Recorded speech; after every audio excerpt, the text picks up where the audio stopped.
சுத்திலும் எப்போதும் பிரச்சனை அதிகமாகும் போது, உபத்திரம் அதிகமாகும் போது டப்புன்னு நீங்க செய்ய வேண்டியது ஆவிக்குள்ளாகும். டக்குன்னு நம்ம சப்போர்ட் எங்க வரணும்னா, பரிசுத்த ஆவியானவர் வாங்க, ஆவியானவரே நான் உங்க சத்தத்தை நான் இப்ப கேட்கணும், ஆவியானவரே.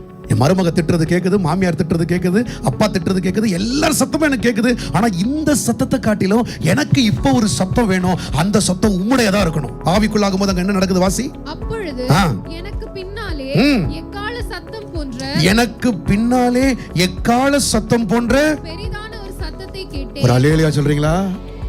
மிருக சத்தம் இருக்கு, மனுஷ சத்தம் இருக்கு, கல்லு உடைக்கிற சத்தம் இருக்கு.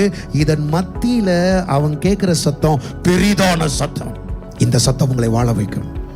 இந்த சத்தம் உன்னை நிறுத்தும். இந்த சத்தம் எது நீ நடக்கும் நினைக்கிறியோ அதை நடத்தாம கர்த்தருடைய திட்டத்தை மாத்திரம் உன் மீது அந்த சத்தம் செயல்படுத்தும். நீங்க டக்குன்னு என்ன பண்ணணும்? யோவான் அப்போஸ்தலன் போல அவர் என்ன செய்யறாரு? 12ஆம் வசனத்தை வாசி. அப்பொழுது என்னுடனே பேசின சத்தத்தை பார்க்க திரும்பினேன். இப்ப அந்த சத்தத்தை நோக்கி திரும்புறாரு.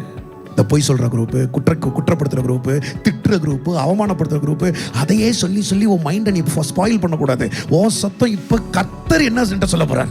அந்த சத்தத்தை பார்க்க திரும்புறாரு. அந்த வாசனை எவ்வளவு அழகா இருக்கு பாருங்க. அந்த சத்தத்தை பார்க்க நான் திரும்பின போது 7 பொன் குத்து விளக்கை நான் கண்டேன். அந்த குத்து விளக்கு என்ன தெரியுமா சொல்லுது உனக்கு?